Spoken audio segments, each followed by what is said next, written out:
oyoki ngote oh makambo asike komi awa yoyoki te o follow yokat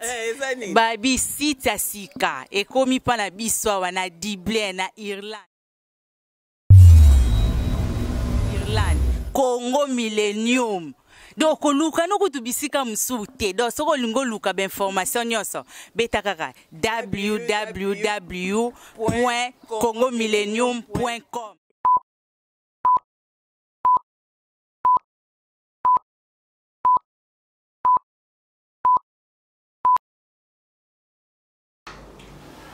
Bonjour, bonsoir, très chers internautes. Je reviens encore sur vos écrans pour vous présenter une nouvelle émission. Partout Iska Bozali, Boyebi que Congo Millennium, c'est la référence. Congo Millennium, c'est l'excellence. Donc il y a toujours dans la source que nous avons Oyo, Bazali n'a pas importance, Bazali n'a pas valeur sûre. Mais en gros, Lelo, tu me mets les bino, Ndeko, Nabiso, à quoi se présenter Yemoko. Bonjour Ndeko Nangai. Ah, bonjour. Samoni. Bon, ça va bien, ça va souvent. Ndeko Nabiso, Bazali côté là partout dans le monde entier, bateau Bazali connecté na congomillennium.com, Bazali baye bayo ceux qui yo ozali nani, ceux qui se présenter pendant bamo. Ndeko nga comme nga ezali frère Ridash Nzinga na préféré mingi ba benga messager. Alors frère Nabiso Ridash Nzinga, Ndenga s'est présenté, mais vous connaissez ce bandeko tout à Nabiso partout. Bazali baye bayo comme Ridash Nzinga bien sûr, mais Bazali baye ba Osara Moussani, Osara boulanger, cordonnier, il y a des gens qui sont Osara Moussani. Merci. Dans ce plan, il y a moi, Tamoro, le fils, une minute à prière pour nous amener à Osuma Bisso. Pardon, Osa pasteur? Naza pasteur, naza frère, mais Bible na Bisso, Bisso nous tunda matinda Bisso pour prendre la parole de Dieu. Allez faire toutes les nations mes disciples. Alors à part là qui c'est pasteur, à part là qui c'est évangéliste, alors ben aller. Merci beaucoup. Pendant que tu reçois quelques temps la prière dans des conditions. Nkolo na komisio pona mwa oyo kotinda bana yo awa baya kokutana ngai ndeko na yo to solola mwa lisolo pona peuple na yo tika te nkolo yo nde ozala kati na maloba na biso yo nde opesa biso maloba oyo tokobimisa na minoko na biso tika te yo ozala na contrôle na esika oyo tosili kobebisa oyo nyonso ya mongunia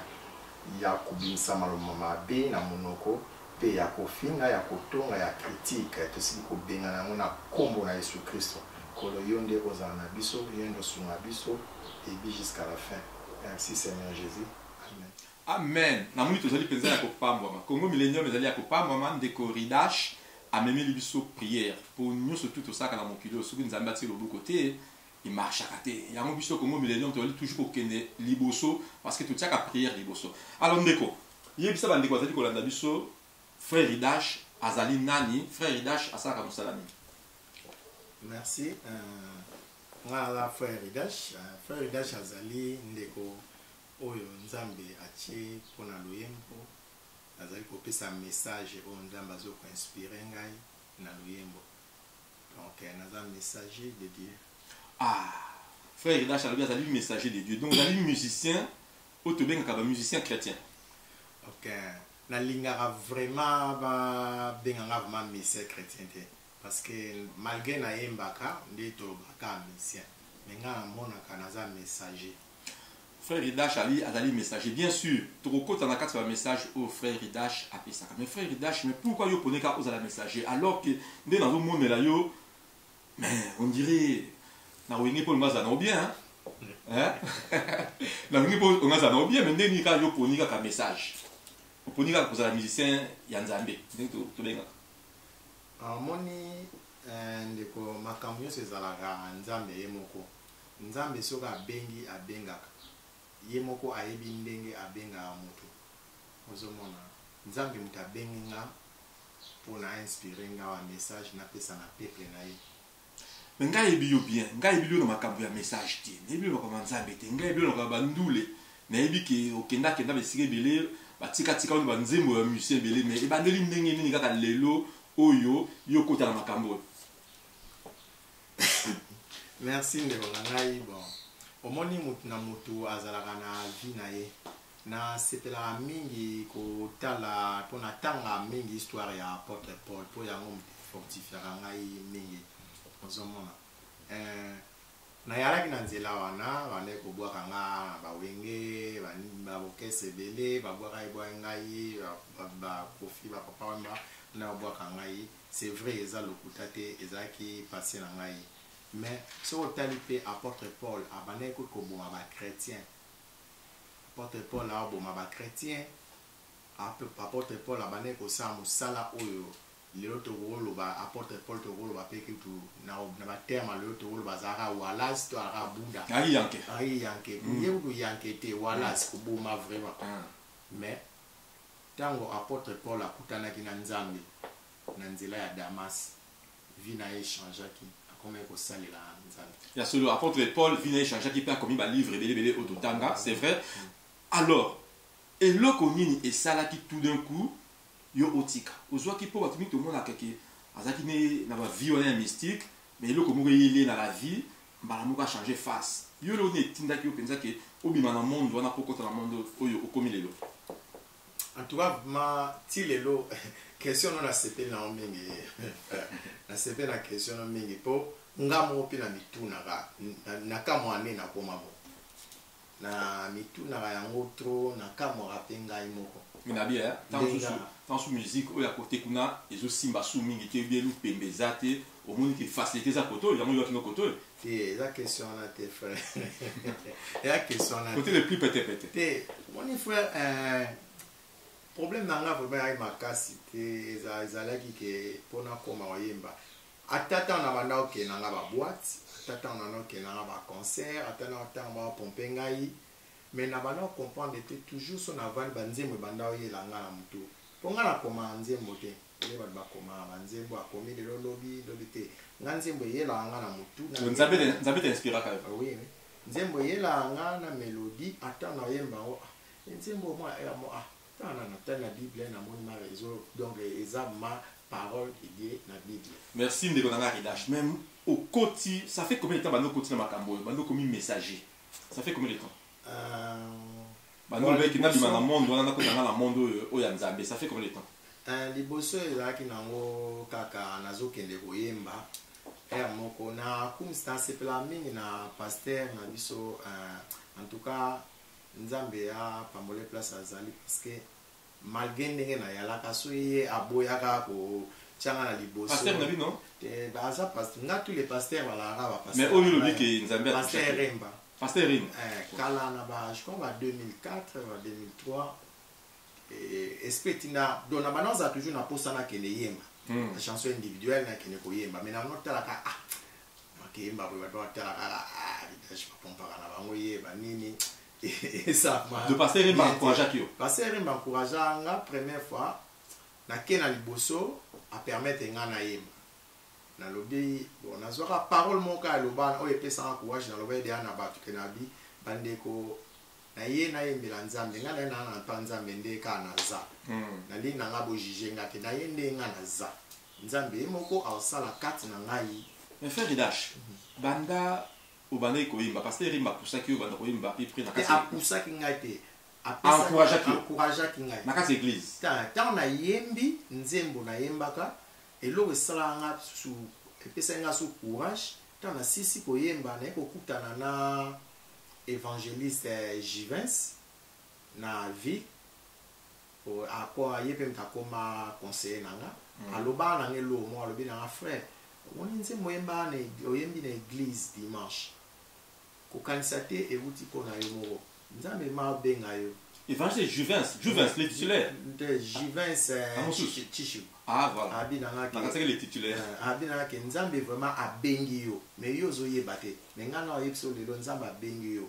kozwa ngo kaka bongo te yaka vraiment pa nzambe abengi yo mpo oyembelaka ye frère dans siko banda yo obandi koyemba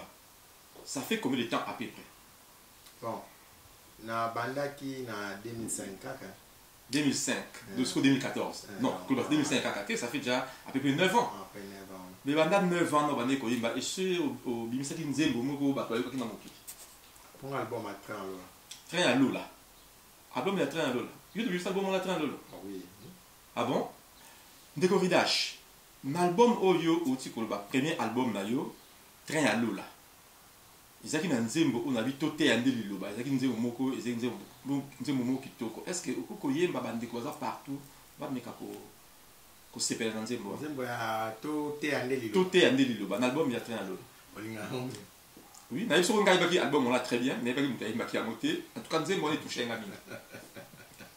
et c'est pas le Sénégal tote ya ndeli loba mais musa to yela mukili po ba linga liloba mukilo esaba na liloba ok bon na mi andai ma s'il te plaît bandeko ba sepe bandeko na endeko ebisa bino likambo oyo esalaki ngai nde mpasi ekasi biblia oyo epesi ngai eyano ye mantu mingi na nkolo oboyebisa ngai yezu ayaki mpona banani ye boyebisa ngai yezu ayaki mpona banani natuni lisusu yezu ayaki mpona banani ye boyebisa ngai yezu ayaki mpona banani ye basusu balobi yezu ayaki mpona bakristu ye basusu balobi yezu ayaki mpona badiakre basusu balobi yezu ayaki mpona bapaster kasi biblia epesi liloba ye biblia elobi yezu ayaki mpona basumuki ye mpo apesa bango mwinda na ye opo bazonga pembeni na papa yo mpo bazwa mpe bomoi na nseko kasi basala nzambe ya lelo yo baboyi kokende koteya basumuki ye babengi bango kombo kutu bato ya mokili ye ndeko na ngalinga yo sosola tango molimo mosantu ekitelaki bapostolo oyo nde ya yesu ye biblia elobi bapalanganaki mokili mobimba ye kokende nde koteya nde liloba kasi basala nzambe ya lelo yo esoki azwi apele nde ya nzambe asali eglize na biro na ye bandeko ye abandi kozela na ye bandimi ye bolakisa ngai nde biro ya yesu bolakisa ngai nde biro ya yesu esika nini bakoma yezu azalaki na biro bolakisa ngai nde biro ya yesu pastere bima na biro yoyo endako ya mwasanduma ezalaka awa frère Ridash nzembo eza kitoko makasi en tout cas la sepeli makasi yobi nasi partout bandeko bazolanda biso bazali ya kosepela ntango bayoki nzembo oyo ya nzembo moko eza na profondeur makasi mais frère Ridash ntango yoyembaki nzembo oyo ozoba problème na bapasteur te bon moni problème ezalaka nini bayambelaki yango ndenge nini bon il y a des pasteurs oyo bayambango bien moni ngai mpe na banda kobanga seri mo boye na bangaka ata na kina dalabi na madame nzembo bande na yembi boye est-ce que bapasteur baoyi na ngai te bon bayinaki yo te rien parce que moni nzambe so apesi message na ye ye apesi message atindi yo neni yoki bayinaki yo te parce que na kene na l'église mosu na vandi pe bo na moni pasteur azoteya même on irait kuta yo ba nzembo na nga pate ah merci beaucoup c'est très gentil donc pasteur heure moko vraiment trouve un message il faut bazala pour heure mo bazungu saka biso na nzela mais na lobi tant nzaba bengi yo pour transmettre message normalement ba musicien chrétien bino place na biso na église bien place na biso libanda na epselo bo omoyi na nzembo linga mingi na yebibe Yesu Kristo azalaki nde kote ya mboka ye mwana nzamba azalaki nde kote ya mboka yango na tuni yo question pour na mona bino ba musicien chrétien bo benga musicien chrétien mais l'église bo kima l'église bo za soudé normal un musicien chrétien faut azala sous autorité ya pasteur a diriger kaye mais bino bo koma lelo o azala Afrique du Sud o azala place boye donc na no ko lukala normal musicien chrétien faut za na kati ya église ndenga na ebeli ça n'engage que moi musicien chrétien faut za na église aux sous autorité à pasteur même pour que ne koyemba libanda faut pasteur après sur autorisation parce que yo au dépendant de l'église yo dépendant pour na yo moko non c'est pas une question non wana le problème c'est quoi musicien chrétien faut à une église locale na mais problème ezali pasteur faut ayebake musicien wana pour appel les anga appel les à pasteur yo ça dans l'église na Zion na Londres des ça la Bible ça on a dit bien ça la Bible mais la Bible aux membres de l'église wana ah oui mais yobi ke makambo oyo nga bazo benga nga mikolo l'église wana paraît-il division comme en cas, c'est une église. Division. Oui, dans une église, comme le Congolais, Bangolais. Bazo Benganga, Bazo Yibsanga Makamwa, l'église, Wana, est commis au Kabula, dans deux camps. Est-ce que, parole de Dieu, ça peut nous diviser, bah? Et ça, il y a le temps Makamwa dans le vie. Momoni, Batunde, Bangana, comprendre Makambo. Au moins, dans la Genèse, dans la Genèse, c'est le Banadiso. Tant où Nzambe asalaki Adam na Eve. Et si on monte dans la Bible, les Banabiso, Adam azalaki angolais, to azalaki arish, to azalaki colonie te. Nous avons biso nous tous aba descendants ya Adam na. Makamwa ou bien la yo. Yo so yo kama pesa nga te na yo ki on kalelo. Mais lelo on a ina bisayo Zion ezali te ke Angola, bazaiwa ba ke na Angola. Non. Zion ezali pete ke Congo bazeba ko angolais ba ye na Congo. Non, Zion ezali temple de Dieu, ezali église ya Nzambe biso nyo stoye ko sambela wana. Makamba division ya bangolais na division ya ba congolais en tout cas na mais yo lo bio sambela l'église, on fait nga vana lukayo bat ba yebisa ki ngai solo ngwa na église na Zion, mais yo solo a sambela l'église ya Zion. O lo ngwa te. Non, quand je suis moi. Le c'est quoi le mot église? Hein? Le nom le mot. Non, le mot église ensemble. Té, na bi église ya Zion. Comme vous venga kango, ah bon c'est l'église ba Congo. Mais na bi Zion non ba nga yo solo ngwa kuna. Siko yo so bisabi soke o samela kuna. Et le zo que c'est ko samela kuna. Bon, amoni pona bon likambo yango vraiment ezoke na question na yo opposé nga mais otikala nga tana répondre yo question wana té. Ngo lo ba ke ba chrétien ba musicien pour la photo zalaka sur na carte église naza sous autorité ya pasteur mais biso to bima kaka to ke ya mwana ma ozozonga ka na eloko yango na ko éclaircir yo eloko moko omoni ne musicien chrétien azaka toujours na église locale na ye mais musicien chrétien tant aza na église locale ne appel ya musique appel babenga leye babengi nenga appel wana eza yanga ya oyembe eza ya pasteur na ngate yaza na sorry na loi yaza na appel na ye babenga ki ye le misusu a bâtir église obiso tozoya ko sambela étant que visionnaire mais appel ya koyemba eza yanga likambo wana eza yanga alors Nzambe soki alinga lakisa eloko alakisa ngo pa pasteur na ngate a olakisa nga ngai nde na okeni pa pasteur na ngana lobi papa tala eloko na moni boye ozomona ngai nde na okende alors pasteur akutianga na bakalo bananga to bondela to ni so Nzamba révéler po akota mabondeli ponanga pona ndenge na yebisi ozomona alors soki lelo na musicien Nzamba tininga na passé Nzamba abende tinga ridage Nzamba benga ka pona bana Zion te Nzamba pesa likabo wana pa nanga ka pona église moko quelconque te Nzamba apesanga message pona peuple de Dieu ngana ko longa la Zion te na expliquer yo pona panza na peuple de Dieu alors na koki kozala peke na tambulaka dimanche na kene biso na koyemba babenga quelque part na oyemba babenga quelque part na oyemba mais na kokosa pe 3 semaines na yete mais église nanga tant na kozonga église nanga copte eza na ko panza parole de Dieu.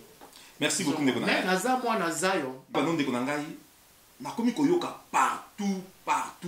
Bible et kokangama na kota le train Bible et kokangama na kende ba salle Bible et kokangama ti na France dans un coup de fil quand même Bible et kokangama ezali deuxième album au niveau Bible sabi ezali merci ezali Seigneur a salinga grâce ya ko sala deuxième album Bible et kokangama mais quand vous musique train à l'eau là na ti ko Bible et kokangama et combien de temps bon Bible et kokangama les un temps pourquoi les un temps parce que Moussa les a makasi donc 7 ans au 7 ans vraiment parce que na Bible quand ma préparation na les 3 ans na tamboli pe mingi il fallait bande ko mususu pe bayemba na inspiration c'est la guitare na ça un album mususu donc pour le temps bande inspiration ça mais tant on pousse à succès inspiration qui mama inspiration za Nzambe wana za batu mususu ngai inspiration za Nzambe mais ce qu'on a dit titre wana Bible et kokama mais alors que tu te dis que Bible ça déjà ko fungama Bible bazo terre ça malade partout Bible ça ko fungama yo ina ko Bible kokama mais est-ce que c'est Bible nous avons ngoya siko bien non tu vois na soto tandi na mokanda ya Amos 8 de 11 jusqu'à 12 à 13 comme ça Nzamba zolo ba biso vers mikolo ya suka nzala ekoya nzala yango ekezala ya lipa te ekezala ya kwanga te mais ekezala nzala ya parole de Dieu et puis bato bakokende koluka liloba bakozwa yango te ozomona et puis susu soki totali mon frère nga na yo tosambelaka mpona tokende na lola ozomona mais bible ezoloba na biso na Matthieu 24 ke na ntango ya suka mwa nzambe akoya kozwa baoyo ya ye ntango yesu akoya na mokolo ya suka baoyo balandaki liloba bake na lola baoyo balandaki kona bango koyoka liloba te baokende na moto na ntango wana mon frère bible sorry mi bible ekezala wana mais bible eloba na biso ntango tokokende na nzoto oyo te tokochange nzoto tokokende na nzoto ya molimo santu donc molimo mosantu nyonso ekekende bonzambe nyonso ekekende alors bible ndenge omoni yango papa ezali balettre ozomona mais eloko esalaka puissance elatisaka lettre oyo nzoto ezali saint esprit oyo ezali na kati yango alors mokolo wana saint esprit ekekende alors bible eketikalaka balettre na balettre apôtre Paul azali koloba na biso ke la lettre ti mais c'est le Saint-Esprit qui vivifie. Donc Saint-Esprit o yezo ko vivifie awa ekezali susute ekekende lo Bible eketika na ngokaka ba lettre ekevana na ngokanga mana mutakotanga ngote. C'est le Saint-Esprit qui vivifie, c'est vrai, ne pas expliquer biso ndenge ni Bible ko kangama na leur wana. Mais frère na biso album wana ya Bible ko kangama. Les albums on a combien de chansons? Ezali na 10 titres. 10 titres. Donc bandeko partout aux alliés calamité. Maintenant, il y a un Congo Millennium pour besoin album de la Bible Kokarama. Album, on a 10 chansons. Si on a 10 chansons, chansons, ni pensa au yomu qui dit nzembo ya kitoko parce que quand on a tous les 10 chansons, ils ont nzembo kitoko. Mais on a 10 chansons. Nzembo ni vraiment au yomu d'après eux, les meilleures chansons. En tout cas, on a un message tout, ils ont un message vraiment très profond. Non, attendez, mon mot yo mouvement que nzembo mouvement ya mo cartonné parce que tant que l'homme va nzembo mo cartonné. Na évité. Oui, évité. Attends, sur les 10 chansons. Nous sommes en cas de 10e chanson les a liloba, ils ont remise liloba et là déjà na train à lola. Mais tous les chansons etikali wana ba message nyonso za katinga vraiment nazomona on a été mais na ba liflet moko na monaki nzembo moko wana comme nango tango ya Jeanne betango tango mama Jeanne mama Jeanne mais yo ni mama comme Jeanne était mama Jeanne ezali message kaka okozwa problème parce que la bio comme maman mususu okozwa problème na pour mère on a vu comme mama Jeanne un message moni biso batamangala tozala kaka toyoke loko maman to bandiko oh bino musicien soit des chrétiens tu dis makamba bino hein bon malé mettez hein ozoyu ça biso mama Jeanne bonzoka mama Jeanne tu éviter soit nani hein nendo comme mama Jeanne on est pas soit nani comme ça mère pe ayoka tant jusque ah voilà c'est bon tant mama Jeanne est-ce que bandeko bakoki ko sepela mokete loka oyokisi bango nzembo ya train alo la moko yebisa bango su nzembo moko ya kitoko po bazota avant ku album avant album ebi ntango yango yo ntango yango yo ntango yango yo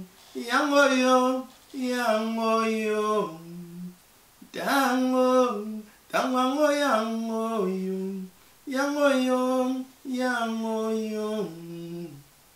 basali ya nzambe mosusu bakoya nkolela ndekwe kozala nsomo ye papa yo nkombo nange ezali te nkolo yo ntala nanu nazalaki mosali na yo nkolo yo tala nanu nazalaki na lingomba monene bandimi ye plein à plein nkolo nasalaki abika mwa nkolo yo nakoka mwa papa option ezalaki makasi soki nasimbi moto ye akwei bu kasi nkolo nkombo nange ezali te nkolo ye ntala nanu nkolo akoyebisa ye mokili bamonaki yo apôtre bamonaki yo pasteur mais ozalaki ya ngai te soki ngai napambolaki église oyo ezalaki mpona mama Jeanne yoka ndenge nkolo akoloba soki ngai nampambolaki ngomba oyo ezalaki mpona mama Jeanne azalaki monkombo l'église kasi losambo na ye nde makasi mama Jeanne monkomboli ya eklesia kasi kobanga nzambe nde makasi mama Jeanne liboso ya kolamuka azalaki ombelela nkolo pambola ye bande kolani ya kosepela wani alingaka avant pour ya bible ekokangama vraiment mama Jeanne abandaki azali mwasi moko azaka neka mokomboli église azali pasteur te aza rien mais ba prière na yende mutesalaka lingomba wana ezala bien mama Jeanne donc ba prière na yende mdebana ko salake lingomba wana nzambe asalaka ba miracle nzambe asalaka makati ya lingomba wana donc mama Jeanne azindika mama ko akomola na kati église mais ba prière nende ya komaki ya ba prière nende c'est le dash il va passer basala on pasteur basala nani papa na ngai non mais banzemo no tu no yo otakaka ba pasteur basala on nga nataka ba pasteur merci eza nzambe apesa nga message nzambe apesa nga message au moins préfère na ngai nazali vraiment pour na ça que sur temps na acte des apôtres 9 ouais au bandi mana 1 bandi ko tanga histoire ya apôtre Paul au comprendre ngai vraiment na monaka nzambe naza na ministère ya apôtre Paul frère Dash pour ça album bible ekokangama ba difficulté ni yokutai na album bible okangama tukana na kutana ba difficulté belé donc belé mais tellement nzambe aloba soki ya pesi so moi si nzambe so apesi vision moko boye apesa toujours provision et puis ye comme ta protéger yo ozomona et puis nzambe bible lobi na biso ke bana nzambe bazaka balongi donc à travers ya kozala toujours na foi ya wana mona ba difficulté nyonso wana to buki frère Marie Dash na lobaki na yo ke batu mingi bayebisinga ke yo bamona koni to mena vie moko mondaine pose toujours batu moko to benga ba païen batu ba musicien mokili oyo pourquoi yo ça toujours bana raison naza toujours na ba païen naza na bango parce que so tel album na ngai nasi yoka album na même oyo yoka ti oyoka pe album ya ndongo yoka ya tran lola donc nazali nzamba tina na message moko ya temps de la fin na ya repartance ozomona alors so tel na mukana na Matthieu 9 de 10 jusqu'à 13 Bible zo banabiso baikolo ya Yesu bazaki na Yesu na table na ba publican wana zali bato ba benga lelo batamoki bavana na Yesu ba olia na kale mais ba pharisien ba ye ba lobi na baikolo ya Yesu ta maître na bino azolia na bata mauvaise foi bato ya mabe Yesu aloba ine Yesu aloba ke na yaki pona ba pécheur na yaki pona ba malamu donc frère message nanga ezaka pona ba chrétien te mon frère message nanga ezali na zakende vers baninga nanga na wana kozana na bango na kima bango te po ngai pe bateyaka nga pona bongo. OK, merci beaucoup frère Dash alobiki donc biso attaque toujours ba chrétien soi-disant to kimaka ba paganoté pour yeso yaki pona bango c'est très important mais ce que ma frère nanga bande ko ba la biso ba kozela bible ko karama ndingi to bible ko karama mais ce que bible ko karama date na moni le 23 août. Et vous avez la sortie officielle, il y a Bible Kokaramato, et vous avez la concert. Combien vous avez joué? Le 23 août, il y a célébration, il y a sorti album. Et le même jour, on a fait Bandeko Baroya, on a fait album, on a fait DVD en jour, banini, et puis on a fait live. Bandeko pe ba uti bamboka ba frère Dede Kofo ba frère Dikai ba Gino Lita eza na salle na biso oyo eza na Red Cow salle ya Red Cow donc pour la Irlande Dublin boy ba ke eza na Red Cow donc jour wana le 23 août bo zangate ona ko yoka pe ko somba disque Bible et ko kangama mais frère wana oyebi kaka yo moko ou bien oyebi na banani na kati album wana ah bon Un album nzamba sa grâce à touchaki bande comme susu batu waka nek bande kwa banda o bayembi toza bat bayembi na kata album eza okola ba frère na biso René Lokwa ayembi ser na nga Lila Kabangu ayembi ser na biso Mimire Mama Vatiku ayembi ser na biso Dorcas Kaja ayembi frère na biso Dede Kofa ayembi frère na biso Michel Kiland oyo banda koyemba liboso na José Ntita na Kinshasa ayembi frère na nga susu Gino Kikala ayembi frère na nga Dede Kofa ayembi frère na nga susu Odi Kabangu ayembi na ser na biso awa donc to mouvement ke batu mingi ba yembi na album on a vraiment ba nekonanga partout bozali le 23 août bobos na date on a te bozali ko sepela album on a nan de kona biso ridash makamu ya kolba ezali mingi et tout zo espérer vraiment que c'est pas la dernière fois peut-être avant le 23 août beaucoup monde a eu sous alba ebele o ezali katikati na vraiment bozala toujours connecté na congomillennium.com. Vraiment to komi presque na suka émission na biso bandeko mingi ba kolinga baye ba esika ba kozwa nzimbo oyo ya ezoko bima mikolo oyo mama Fanny na Lukan atuna kinga soki na tuna frère Ridash soki akozwa album mona wapi mama Solange oyo ya Peter bazei pe susu albaki na ngai bongo soki akozwa album ba tu mingi ba benga ngai lelo même Lievin Luzemba albaki album frère Ridash akozwa wapi do yebisa bandeko distributeur nini oyo akopesa akote ka banzembo. Merci. Album est le 23. Bah ouais, bah on a quatre salles. Bah on sont les mêmes jours dans quatre salles. Après, ils ont ba shop. Un petit, ils ont un distributeur na biso. Gauthier Massassou, il est payé en Angleterre, il est pas un distributeur. Na chemin des artistes les sous Rosoa. Na Congo Millennium spécial boyer par la Bino, bah Rosoa. Ils en ont partout dans ba shop. En tout cas. Bata France, bata États-Unis. France et États-Unis, beaucoup de John Image, John Image, les États-Unis, donc ils en ont partout. Donc, ma shop nous africain beaucoup de temps à la musique. Beaucoup de temps. Merci beaucoup de Konangai. Vraiment, il y a des choses dans le beauté. On ça bande comme sous partout dans le monde entier. Et ça va aux alentours pour ça. Na pesi ba ndeko na ngai nyonso mbote o bazolanda nga na pesi baya na Yesu nyonso mbote baya na Yesu nyonso na pesi bino mbote ba jeune na Yesu nyonso na pesi bino mbote et puis na opesa su mbote na papa na ngai pasteur Paul Kosi nzambe abatela ye na mama Kiese na libota mobimba na opesa pe mbote na ba pasteur nyonso o ya Irlande po ba pasteur nyonso ya Irlande bione bo osala ke ngai frère na bino Ridash lelo na zala pe na koma oyembela nzambe na koma osala pe batu ba monanga asa a partir ya ba conseil na bino ba conseil na bino ba matea na bino na tuka nzamba pambola bino conseiller nanga évangéliste Jivency Chichiku nzambe ya pambola bino na remercier ma pasteur nous supposé belé moi na tanga ba kombo nous ezaki ba pasteur Luki ba pasteur Bruno ba pasteur Remba ba pasteur Landu papa nanga ba apôtre Lido pasteur Masala ba pasteur Samuel Tofu donc ba pasteur donc osé et belé donc nous supposé na mutu mais ancien Jean-Claude de la Clonie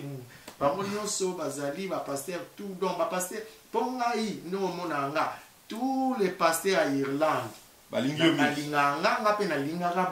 Goms la Basel le 23 août on a Dublin on a kokota concert ya frère na biso Ridash vraiment merci mingi na ndeko na ngai Ricky Libenzi ozaki na caméra yem tasali en sorte que émission oyo eleka vraiment to ali ko remercier ba tous bazali ko la partout dans tous les quatre coins du monde. Mama Jolie Benzi, Mama Rita Bamba, vraiment, ceux qui bolingi album Oyo, beau contacter, décollation Ridash téléphone, Nezali, beau contacter congomillennium.com, beaucoup kuta, makamu Suezali. Merci beaucoup na webmaster Nabiso, Ross Di Benzi, ici Kozali Nzambe, aïe bakupambola yo. Ciao, ciao. Oyo esalaki ngai nde mpasi, ekasi Biblia oyo epesi ngai ya noye, mantu. Domingi na nkolo oboyebisa ngai Yesu ayaki pona banani ye boyebisa ngai Yesu ayaki pona banani natuni lisusu Yesu ayaki pona banani ye boyebisa ngai Yesu ayaki pona banani ye basusu balobi Yesu ayaki pona ba Kristu ye basusu balobi Yesu ayaki pona ba diacre basusu balobi yezu ayaki mpona bapaster kasi biblia epesi liloba ye. Ye biblia elobi yezu ayaki mpona basumuki ye mpo apesa bango mwinda na ye opo bazonga pembeni na papa yo mpo bazwa mpe bomoi na nseko. Kasi basala nzambe ya lelo yo baboyi kokende koteya basumuki ye babengi bango kombo kutu bato ya mokili ye. Ndeko na ngalinga yo sosola ye tango molimo mosante kitelaki bapostolo oyo nde ya Yesu ye. Biblia elobi bapalanganaki mokili mobimba ye kokende nde koteya nde liloba. Kasi basala nzambe ya lelo yo esoki azwi apele nde ya nzambe asali eglize na biro na ye bandeko ye abandi kozela na ye bandimi ye. Bolakisa ngai nde biro ya Yesu, bolakisa ngai nde biro ya Yesu. Esika nini bakoma Yesu azalaki na biro, bolakisa ngai nde biro ya Yesu. Pasteur bima na biro